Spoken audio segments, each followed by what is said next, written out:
Look at us, Bills Mafia. Ryan and I just shooting the breeze before we start this here episode of Shout, a Buffalo Bills football podcast, keeping you all waiting. We're so sorry, 10 minutes late. Tisk tisk, Matt Parrino. All right, we're brought to you as always by Tops Friendly Markets, your neighborhood store with more. And are you ready for Slider Sunday? The Bills play the Washington Commanders this Sunday at 1 p.m. And every time you visit slidersunday.com, you have a chance to win free products, brand swag, tailgating gear, trips, and more. One chance per day, no purchase necessary. Visit slidersunday.com. What is up, Ryan Talbot? Hey, not too much. Getting excited for a road game this weekend, Matt. A little road trip. We are going on a road trip.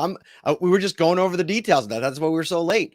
So I am renting a car Saturday morning, 6 a.m., driving to God's country, Olean, New York, picking up Mr. Ryan Talbot, and we're getting after it. We're gonna go on a little 6-hour road trip, just me and you, buddy, all the way to Washington, D.C. We are hosting a Q&A at the Bullpen in downtown DC. So if you're going to the game, you live in Washington, you're going to want to come out there Saturday night. I will tweet some details to that on Saturday. And oh, by the way, you should probably become a Shout insider because I think Ryan and I are going to be sending all kinds of odds and end from our trip out via photos in the Shout text group, 716-528-6727, Ryan. Yeah, cannot wait for Saturday night with that Q&A. Some Bills greats, Eric Moulds, Lee Evans, Aaron Williams, and London Fletcher. So it's going to be a good time. A ton of Bills Mafia I've heard are making the trip, and a lot of Bills fans just living there in general. So can't wait to meet up with everyone. So it was quite a lengthy Bills injury report today for the first time this season. I mean, going into the first two games in the insider chat, we keep getting all these messages. What's the injury situation for the Bills on a Wednesday? Well, the first 2 weeks, nothing. I mean, there was no injuries to talk about. We knew from Monday when we talked to Sean McDermott that Micah Hyde and Leonard Floyd coming out of that game against the Raiders day to day. Hyde with the hamstring. He had that thing taped up pretty well today. Yes, a hamstring, Reggie. And was that Reggie? That's Reggie. It's always Reggie at this point. Rouser. Then we got Leonard Floyd with the ankle injury. Floyd looked like he was all right today. He was doing some work on the bike. He had his like a jersey on or some type of jersey on, working off to the side. I think out of all of this group, his prospects are maybe the best. And then you have Dawson Knox dealing with a back issue, which is interesting because, like, and we could get into this in a second, what that could potentially mean for Dalton Kincaid if and when the time comes that he can't go in a game. But then you have Jordan Phillips leaving with an illness. He wasn't there today, didn't practice. And then Terrell Bernard limited with a lower leg injury. So you take Terrell Bernard, go back to training or preseason when he missed all of those games with that, what I believe was a hamstring, if I'm remembering correctly. Yes. Now you have the lower leg issue, some concerning stuff. And maybe we start there.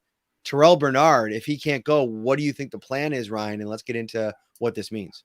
Yeah, even if there's any question if he can go, I think this is the first week that maybe the Bills elevate Christian Kirksey from the practice squad, kind of an insurance plan as you get closer to making your inactive list on Sunday. I mean, you can elevate a guy and put him on your inactive list, so that could end up being the game plan with Kirksey when all is said and done. But I like the idea. He's been here for a few weeks now. He might be more acclimated to the system. You still do have Tyrell Dodson, someone who has plenty of reps in that role, was right in the mix for the starting job there. But, you know, Bernard, just in general, this is concerning, Matt. This is his second year. He wins the job despite missing all 3 preseason games with that hamstring injury. We're still early on in the season, and now he's dealing with another lower leg, knee, quad type issue, or leg issue, that is. So you wonder, what's the durability of this player? And it's a small sample size. You don't want to read too much into it yet, but he's an undersized linebacker. He's dealt with these leg injuries. Is this something that's going to persist? And if so, yes, you have Kirksey waiting in the wings, a veteran that I feel like a lot of Bills fans are very hyped about. And listen, Kirksey's had a fine career, but this is not like an all-pro that's just kind of waiting in the wings here either. Maybe if you do have these concerns about Bernard, I think maybe you start speeding up the Dorian Williams train and try to get him more reps in that role to see what he can do in the next maybe few months. I think if we're talking me and you, like, sure, sign me up for the Dorian Williams. Like, let's see what it looks like. Plan.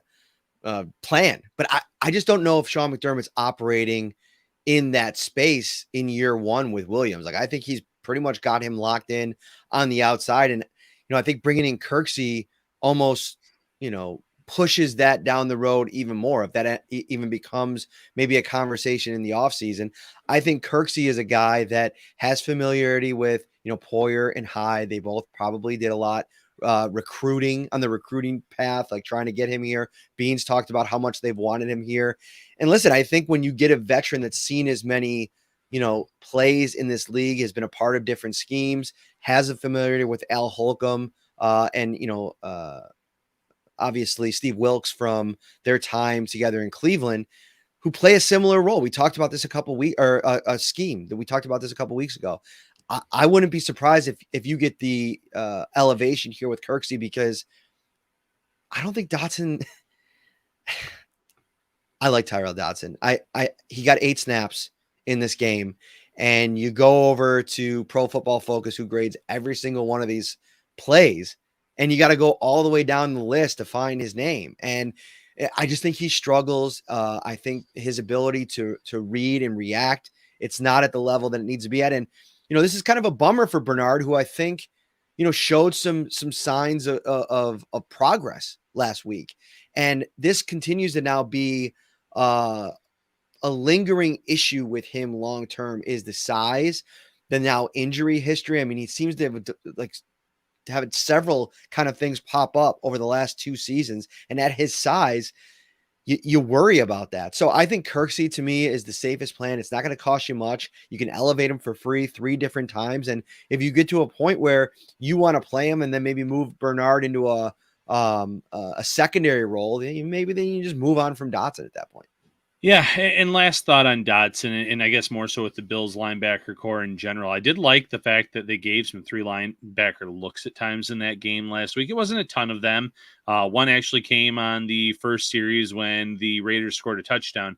But I like that they're at least open to mixing it up and getting 3 linebackers on the field at times, because that takes us back to the Dorian Williams conversation and, what Kirksey can do. Maybe you have Bernard out there as your 3rd linebacker later on this season if Kirksey can fill in the starting role alongside Milano better. So I do like at least the personnel looks and the changes here that we might see over the course of a game or matchup by matchup basis, something that I'm going to continue to monitor over the next few games. Yeah. Let's go to some of these other injuries here. We can start with Dawson Knox, because if he can't play, to me, that makes for a really interesting watch in terms of how they deploy the 12 personnel. And then what that means for Kincaid in his usage. I mean, you're going to probably see him on the field at a similar percentage of snaps that we've seen the first two weeks, but how much more do they lean in to the 11 personnel and maybe even some 4 wide receiver looks with Kincaid out there as well? How creative can Ken Dorsey get coming off of, if you want to talk about approval rating, I can't remember a game from last season that maybe outside of the Rams game where his approval rating shot up from where it was in week 1 to where it ended up being in week 2. And so I think that if Dalton Kincaid gets a chance to play in a more expanded role and be the single tight end look on a more consistent amount of plays, they did it a little bit last week. What could that mean potentially for not only his target share, but his stat line? I think it means a significant increase in both, and it would be very interesting if Dawson Knox could not go, because you're right. You're not going to see then 12 personnel. You're not going to see Quentin Morris out there a lot, in my opinion. He'll get some reps. He'd get some work. But it would allow the Bills to kind of open things up a little bit more with other receivers. And when they're in that 12 personnel, you're predominantly seeing Stephon Diggs and Gabe Davis taking the bulk of the snaps. If you're going into a more traditional 11 personnel that gets some of these other players on the field more, we've seen glimpses of what Deontay Hardy can do. Khalil Shakir with a touchdown catch last week. And then obviously Trent Sherfield, who we had a Shout Insider named Mike asking when are we anticipating the Trent Sherfield breakout game? I don't know. It's going to probably take injuries to get him significant reps on the field. The one thing that he does extremely well, though, is block. So he'll get opportunities to help in that way. But if there ever is a time where Knox cannot go, whether it's this Sunday or not, I'm intrigued to see what these other wide receivers behind Diggs and Davis can do. We had a question here in the chat. It's from Ben over on YouTube. And if you're watching on YouTube, thank you so much for joining us on your Wednesday night. Hit that like button, subscribe to the channel as well. It really helps us out. Feeling good, Ryan. We're in year 4 here on this new channel. Maybe year 3. I can't remember now. The year is just mixed together. And we're over 9,000 subscribers in the channel. So you guys are killing it. Thank you so much for your support. Have you noticed that Diggs never has yards after catch? I feel like he always drops to the ground after the catch. I have a couple comments on this. First and foremost, you are right. Like, I feel like Diggs does a really great job of limiting the amount of big hits that he takes over the course of the season. And I think that style, while maybe not always helpful in the pursuit of yards after the catch, has allowed him to be available. Like, he's not one of the biggest receivers in the league, Ryan. Like, he is on the smaller end. Those hits tend to add up. He's not missed significant time at all over the course of his Bills career. And I think if you go back and look at his stat line, and I will right here in a second, and tell you how many games he's missed, it's not many. And oh, by the way, he leads the Bills in yards after the catch this season. He's had a couple of, catch and runs that I think have been pretty impressive. He tends to be a little bit creative in the way that he uses it, because he does get out of bounds. He does slide. He does different things to limit the punishment, but I don't think it's a problem. Yeah, I was about to drop a Lee Corso. Not so fast, my friend, to Ben here. He is 13th in the league right now after 2 weeks with 71 yards after the catch. But what makes Diggs so smart, to your point, Matt, is he doesn't take that contact after the catch, after the yards. He slides down to the ground. He gets out of bounds. So it's a great mix of, I'm going to get the yards that I can, but I'm not going to push it. I'm not going to take those additional hits that could get me banged up. So he's doing a nice job of mixing it up a little bit. And do you mind if I go into the yards after catch a little bit more here, Matt? Yeah, that's a good transition point. Right now, the Bills are number 3 in the league in yards after catch. This has been an issue for the team the past few seasons. They have this explosive offense. Where's the yards after the catch? Right now, they're doing it. The short passing game has been working out nicely. They're sitting at, I believe, 290 yards in terms of yards after the catch through 2 weeks. They are 10 yards away from being number 1 in the league in that category. So it's a night and day change from an area that's been a concern for this team, with Stephon Diggs leading the way. 7.4 yards after the catch for Deontay Hardy. Now, a lot of that comes because he's been catching the ball 4 or 5 yards behind the line of scrimmage. So of course he's gaining those yards. But I will maintain, like, I can't remember where I said this. It might have been on the radio. We can get into this more on the Friday preview edition. But I think this could be a spot for Deontay Hardy to test things down the field a little bit, because you go and watch that Denver-Washington game, Ryan, and there were some explosive plays on both sides of the ball. Yeah. Marvin Mims had a little bit of a coming out party with the long ball. And go back and look at some of those New Orleans Saints highlights from Deontay Hardy. A lot of them were getting separation, beating his guy down the field. Emmanuel Forbes, really good young receiver, took the ball away last week, but maybe, could be there for the pickings. He was in one-on-one coverage against Mims on that play. So, yeah, I think from a Bills perspective, yards after the catch, you're seeing guys get in space. I think last week you saw the yards after the catch was a very efficient, of course, but urgent Josh Allen when it comes to getting the ball out of his hands. And, if we want to move this thing forward a little bit, you have to operate in that space against this team, the Washington Commanders. They have 4 bona fide pass rushers that are just absolutely sensational. I mean, Ryan, they had 25 pressures, according to PFF, between the 4 starters. That is more than like 80% of the league total pressures from last week, maybe 90%. I don't know the actual numbers. As a team, the Washington Commanders pressured Russell Wilson 37 times. So Josh Allen's got to be ready to deal with that, get the ball out of his hands quickly, and that will lead to more yak opportunities. Yeah, and I think that coming off of this win against the Raiders, I mean, that's the blueprint. That's exactly what you need to do against a defensive line as a whole that's more talented than what the Raiders brought to the table. The Raiders have a very talented pass rusher in Max Crosby, but the rest of the line's lacking a little bit. Washington's invested heavily in defensive linemen and talented defensive linemen that can win one-on-one matchups. So Allen has to be able to get those reads out or get it out to his reads quickly. Let them do the work after the play. Avoid taking those hits. There'll be a few times I'm sure that he'll be Josh Allen and he'll scramble, he'll roll around to hold on to the ball maybe a little bit longer than he should, and that's okay from time to time. But getting the ball off on schedule is going to be one of the most important parts of this matchup against Washington. We had Micah Hyde was the other player with the hamstring injury. Again, day to day, I think he's probably okay. We'll see if he gets a practice or two in here later in the week. I think it's going to be interesting. Like, what do the Bills do if he can't play? Because I think the first thought would be, okay, go with Taylor Rapp, who, by the way, is in the news today because if you remember in the fourth quarter, he put a helmet to helmet hit on Devontae Adams that sent Devontae Adams out of the game. He got checked for a concussion. He was in the protocol leading up to today, which he did have a full practice, but was listed on the Raiders injury report. And Devontae Adams was not happy about it. I mean, he came out and said that's why a guy like Taylor Rapp's on the field. And, maybe if he learns how to play the game, he won't be just coming in garbage time. I'm paraphrasing, but that's basically what he said.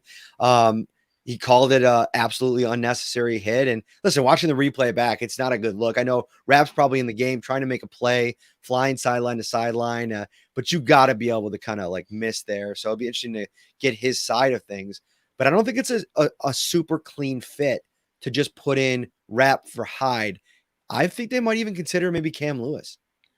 Yeah, Cam Lewis would be in play. And obviously, if Micah Hyde were to miss the game, I would anticipate then DeMar Hamlin getting a jersey. Doesn't mean that he would necessarily get a significant chunk of playing time because, like you said, you have Cam Lewis as an option. You have Taylor Rapp as an option. You can give these different looks. But like going back to the original point, he's listed as day-to-day. I think there's a good chance that he plays. We had a few questions on the insider chat line. Should the Bills maybe consider resting Micah Hyde with Miami on the horizon? That's not really in their MO. They're not a team that's going to say, well, next week we have this team. It's probably more important to have him ready for that one. If he's good enough to go against Washington, he's going to play. And then you obviously hope that he stays healthy in this game. So he is good enough to go against Miami and Jacksonville and a lot of other really good teams. But they don't usually just sit a player out because he's slightly banged up. You have to be pretty well injured to miss time in a game setting for this team. But the Bills do have options if you were to miss this game. Oh, Adam is coming after you in the comments here, Uh-oh. Ryan. It's like, well, it's week 2, Ryan. It's easy to say 5th in the NFL after 2 weeks. Let's talk after 8 weeks. But it is promising. And then he signed his name, Adam. I like it. I like the signing of the Ryan. name. That's right. To be honest with you, though, that is a now side effect of the insider text line. Because when Ryan and I are talking to fans, like if we're having a conversation or answering a question, they're going to want to know who's answering. Could be either of us, right? So we got to sign off on our name with our name. Yeah. And here too, because I mean, we're using the NY Up account. So who's responding? I like to put my name on it. I respect that about you. And I appreciate it. All right. Where are we going next? Let's take some more Shout Insider questions. I like it. Where do you want to go? Sophie wanted to know, what are the benefits of Josh Allen playing under center? She said she's heard a lot about why quarterbacks should play under center more. Josh Allen did it quite a bit last week against the Raiders. And I'll start with this and then you can kind of pick up on it, Matt. But there's a lot of reasons that playing under center has its benefits. First of all, your eyes are up immediately. Your hands are under the center waiting for the snap. You don't have to wait for the shotgun snap to come in where your eyes are on the ball, coming in, handling that, then making your reads. 2, play action, in my opinion, is more effective when you're under the center because when you turn your back, the opposing team doesn't see if you are keeping the ball, if you're actually handing it off on those plays. You can kind of hide the ball a little bit better, which sometimes frees you up, whether it's a run play for Allen, or whether he's just trying to roll in a certain direction and get some space to make a play down the field. And then, last but not least, it's I wouldn't say the playbook's condensed in the shotgun, but I think you are limited to a certain extent in terms of what looks you can give. You can do RPOs with your running back. You can make it look like you're handing it to him and then keep it at the last second, but it's not as effective. And there might just be certain plays that you can't run out of the shotgun that you can do when you're under center. Right. And, I think to me, it's a comfort thing, which with whatever Ken Dorsey ends up calling, because, I think one of the reasons they go out of shotgun so often is on a 5 or 7 step drop, like just from an outsider's perspective, you have to locate the spot that you're going to throw off of the platform, right? And then you have to go through your reads or some kind of combination of the two. Sometimes like you're in motion trying to maybe hit your first read. I don't know what the rules are there. I'm not an NFL quarterback. Interesting to maybe talk about this with Josh at one point. But I think just watching him over the years and why he operates so well out of shotgun is because he can kind of immediately get into his survey, right? Like as soon as you're in shotgun, if you see a lot of times where he'll take the snap and then just immediately go to throw position, your eyes have already started to diagnose the defense and how they react to the players that are running routes. So I think from that comfort perspective, like it's felt like Ken Dorsey just tries to lean into that for the quarterback, for his player. And he always talks about like making them feel comfortable so that they can play fast and operate. And maybe that's the key to him playing fast. But you also have to get to a point, and this is something where I've argued on the other side of the ball defensively, why I think Sean McDermott should get out of the nickel look more, is that you become predictable a little bit when you rely on one way to play over and over again, even if you're really good at what you do, right? Because like that personnel package isn't coming off the field. So the different things that you can do, especially the higher end offenses, they've exploited like matchups in those settings over the years. And so I think like we saw last week, if you can get him under center, throw different looks at the defense, that then gives you more options as the play caller. I was listening to Nate Tice on the Athletic Football Show. I might have mentioned this a couple weeks ago. And he said one of the things that surprised him about that Jets game is that the Bills weren't under center more. He thought that would be something that Ken Dorsey leaned into a little bit more this season. So I think as they go on and they find success with it, there's probably going to be more of it to come. Yeah, I think that's a great point to it as well. And more mixing and matching. Once you find success with under center, you can utilize that more. Steve wants to know, Washington's D-line is definitely legit, but is the rest of the roster?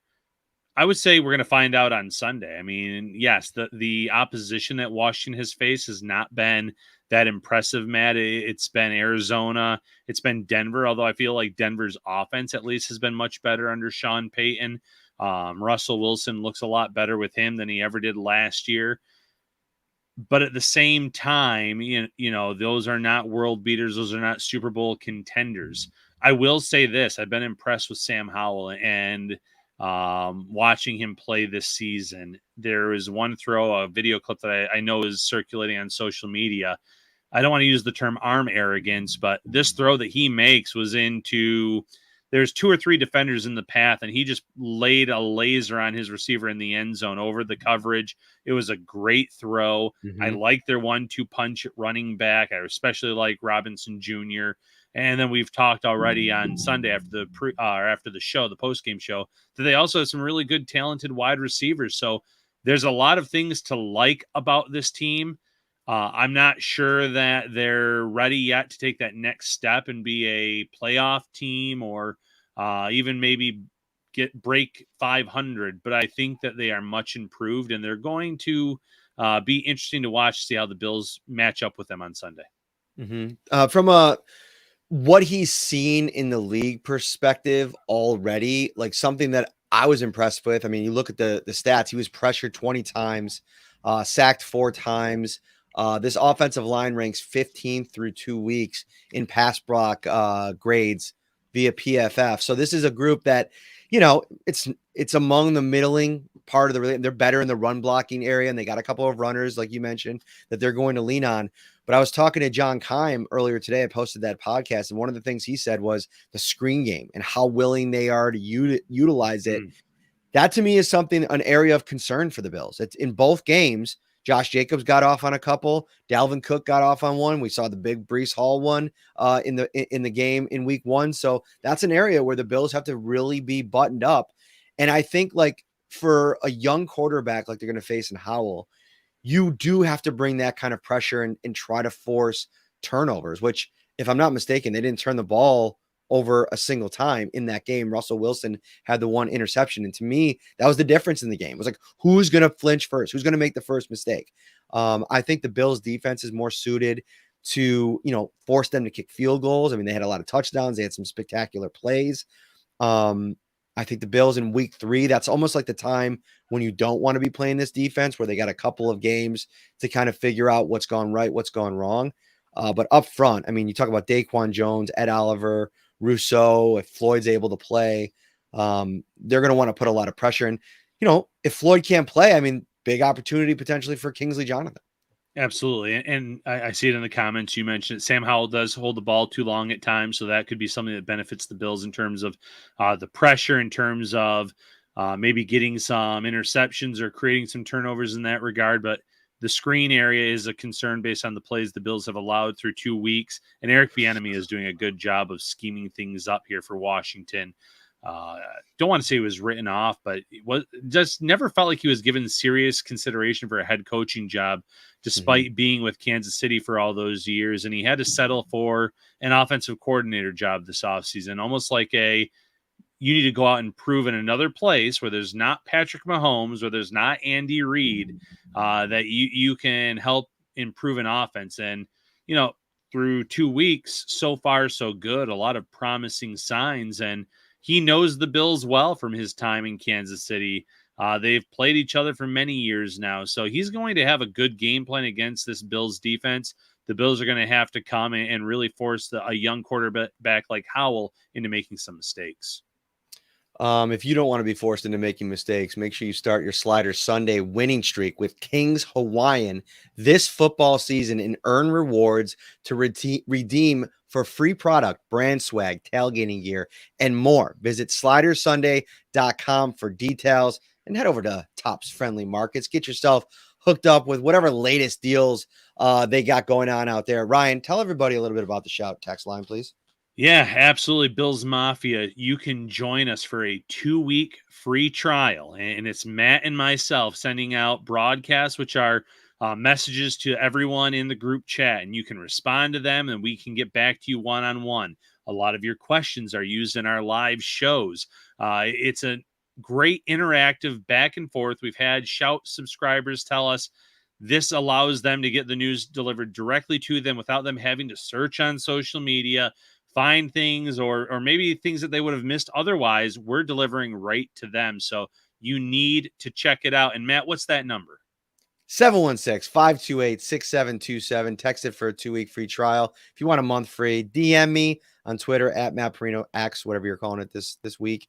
Email me, mparrino@nyup.com. And the Shout text line is brought to you by Carrie C. Byer, attorney with the law offices of Francis M. Litro, located at 237 Main Street in Buffalo, New York. If you or someone you know is seriously injured, give him a call at 716-852-1234. Check out litrolaw.com. All right, Ryan, what's the next question? The Bill strategy for this game. Should they be pass happy against a team like Washington, knowing the pressures that they had? That came from Ed. And there's some questions that I think kind of go along with that. If the Bills decide to be a little bit more balanced, should they consider using all 3 backs, kind of like they have the first 2 weeks? It took a while for Murray to get on the field against the Jets, but should they continue using all 3 backs on a weekly basis, or should it just kind of be matchup based? See, I kind of like what we saw on the running backs question. I kind of like what Ken Dorsey did in that James Cook was like the first one out of the gate. It felt like, couple of ho-hum runs, maybe some short yardage runs, and then just like a change of pace, right? Like Latavius Murray is a completely different experience for a defense. And I think just that, like whether it be 2 or 3 carries, nothing crazy, and then bring Cook right back and then go to Harris later in the game. I think you can really kind of set your drives up in terms of how things are going in the game and the style of runner you want on that drive. So I heard Thurman Thomas today driving home. He was on One Bills Live, and he hates this running back by committee league that we live in these days. Obviously, he's an old school feature back kind of mindset.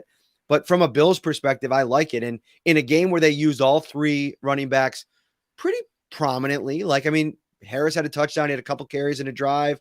Murray had a couple carries and a touchdown. Cook still ate. He still got the majority of the work, and that's what I think you want to end up at each week. Yeah, as long as it looks like what it did last week, I don't mind all three backs getting work, getting into the game. I think where I had a problem with the running back by committee approach was the past few seasons where give Devin Singletary a few runs. Well, he's doing okay, but let's get Zach Moss in there before, they traded him away at the deadline last year. Moss could never get going. Singletary could never get going. And when you're doing it that way, it doesn't help. The way the Bills have utilized James Cook, they have made him the running back one of this team. It's been clear with the workload, both carries and as a pass catcher. But then when you sprinkle in a Murray and a Harris, that's when I'm okay with it. As long as you're not, riding the hot hand, so to speak, or getting too cute with it where guys can't get into a rhythm. That's when I have a concern with it. But so far, I do like what they've been doing with the backs, Matt. What was the other question? Sorry. Should the Bills be pass happy against a defense like this that can create so many pressures? Yeah.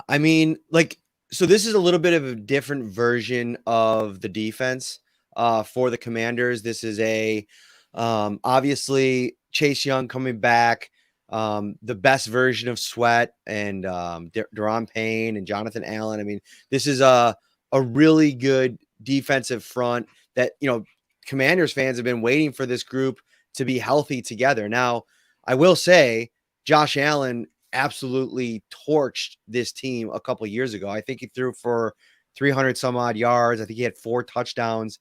And all 4 of these guys played. Now, it was a different version of the defense with a different defensive line coach who they fired and kind of changed the approach over time. And we'll see if that materializes in this game. But, I think the back 7 can be had. I think that there's not a lot of matchups that you're going to hate if you're Josh Allen. And if you're smart, if you can navigate the pocket.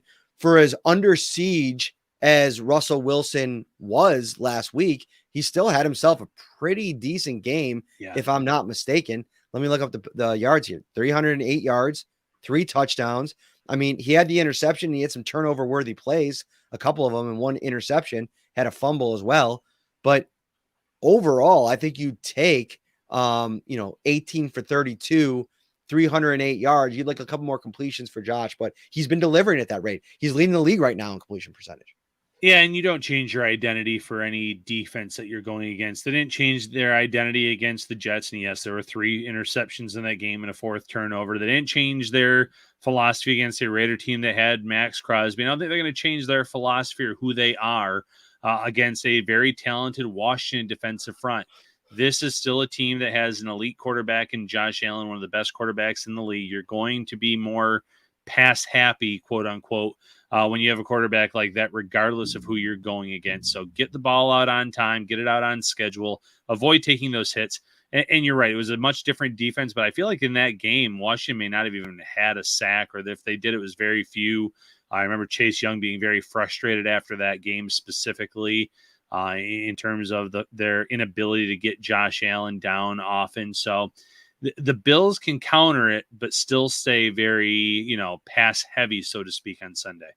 Yeah, Nikki G over on YouTube, one of our regulars. How about Gabe Davis having a true wide receiver 2 role last week against the Raiders? Not only wide receiver 2 role, but a wide receiver 2 quality performance. 6 catches on 7 targets, 92 yards, a touchdown. Talk about some of the run after the catch that you saw in a couple of spots, and just the hands. One of the underwhelming. So I know, what was his name again? Was it Ryan? Adam? Who was it that was coming at you earlier in the show? Was it Adam? I think it was Adam. Yeah, with the yak. He did say he wasn't coming at me, and I get it. I get where he was coming from. I know. I'm just messing around. It was Adam. Yep. I think, it's funny, Adam. I know it's just week 2, so I don't want to overreact to these stats, but the Bills only have 1 drop through 2 games. that's huge. I mean, I actually think it would be a worthwhile exercise to go back last season and see how many games they had with only one drop or less than two drops. There were a lot of mistakes last year, and that was one of the things that a couple members of the team, coaches and players talked about this offseason, wanting to be better. Gabe Davis going out there and making a couple of the catches that he did, showing those sure hands that I think gains confidence of your quarterback. Huge development here early in the season. Yeah, the lack of drops has been very promising. Gabe Davis was outstanding in this game against the Raiders. We already talked a little bit about this, but the fact that he knew when it was a free play that, you could go straight down the field and try to score a touchdown, try to get a 50, 60-yard score in that situation. But instead, he did the smart and savvy thing that a number one or number two receiver should do.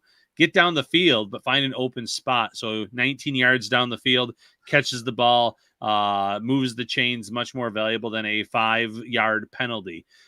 His chemistry with Allen was on display, where Allen had to break off a play, roll out, and Gabe Davis broke off his route, run downfield, 40-yard gain. He did a little bit of everything that you wanted in a wide receiver 2 type of role, where he wasn't as involved in week 1 in the passing game. So it was a very promising outing for him. Seeing him finish as their leading receiver is always a good sign. And then going to the drops, it's why you draft a guy like Dalton Kincaid, who has unbelievable hands. It's why you want to get James Cook the ball more as a receiver, viewed as the best pass catching back in last year's draft. You can still throw the ball a lot, but improve your drops if you get guys that have more sure hands in here and give them more opportunities. And small sample size, but we've seen it so far. Great stuff. Thank you. I was just listening. I was All impressed. Right. Well, there's a few more here. There's a few more. So Phil Munson, should the Bills take a similar approach to Chase Young as they did Max Crosby? You can't. Yes and no. I was going to say yes. In an ideal world, yeah, you want to help Spencer Brown. You want to make sure that you can chip these guys. But to what you just said, you can't. It's 4 across. This is a very, very talented D-line. So you can try to help from time to time. You can try to take that approach. But it's not the same quality of defensive line. It's a much better D-line across the board in Washington than what we saw in Las Vegas. I don't want to go too far down the rabbit hole here because we have a preview show on Friday to get into. But I'll just say this is a defensive line that, no matter what you do, you're going to probably lose matchups. To me, one of the guys that has to come out of this game with a huge performance is Deion Dawkins, your franchise left tackle, probably going to be matched up on Chase Young. Has done well against him in the past. I should actually go back and look at that 2021 game and see how Deion played in that game to see how many times they matched up. But, this defensive line, going in, they're going to make some plays. Right. It's just about how can you offset what they do well. And we talked about it already, getting the ball out of Josh Allen's hands, figuring out a way to run the ball. I mean, Denver didn't really run the ball great, but they also didn't have, in my opinion, a commitment to the run. Like, if you can kind of sustain it a little bit, 12 carries for 44 yards, 33.7 per rush for Javonte Williams, only 1 carry for Samaje Perine, which I thought, get him maybe more involved. I'm not sure if he got banged up in that play. Then they had the 1 rushing touchdown by Jaleel McLaughlin. But yeah, I think that this is a team that you can maybe potentially run against, especially if they're going to be aggressive in how they rush the passer. Run against them. I would love to see the Bills utilize the screen game of their own. If they're getting upfield, if they're having some success, use their aggressiveness against them. And I get it. They can win with the front 4, so it might not work as well. But the Bills have been sprinkling in the screen game a little bit with more success than they've had the past few seasons. It felt like a glaring weakness for them. So I'd like to see that too, or the quick outs where it's immediately in the player's hands, whether it's Cook, Diggs, etc. Diggs had a short pass like that last week that went for close to 20 yards. So that can be done too. There are ways to beat a defense like this where they might win their matchups up front, but you can still get the ball out quickly and let your playmakers make plays. If you want to make plays this Sunday, visit the Tops Deli section and look for the bright orange King's Hawaiian displays. To scan the QR for a chance to instantly win tailgating prizes, and visit topsmarkets.com/slider Sunday for slider recipes that'll make you the popular one at the party on game day. Love it. What a smooth transition. Just I try to bring something to these king. shows, Ryan. All right, I'll pick you up. I don't know, 8 a.m. Saturday. We're going on a little road trip. Before then, we got to do this preview show. That'll be about 20-25 minutes. We'll do that maybe Friday afternoon. Drop that for you guys. And like I said, if you're going to be in the Washington area on Saturday, come out to the bullpen. We're doing a Q&A with Eric Molds, Lee Evans, Eric Wood, Aaron Williams. It's going to be a great time. Get a chance to kind of meet and greet with some Bills fans, and then we'll cover a football game on Sunday. Boom. There it is, Bills Mafia. Can't wait to see you. Ryan. He's Ryan. I'm Matt.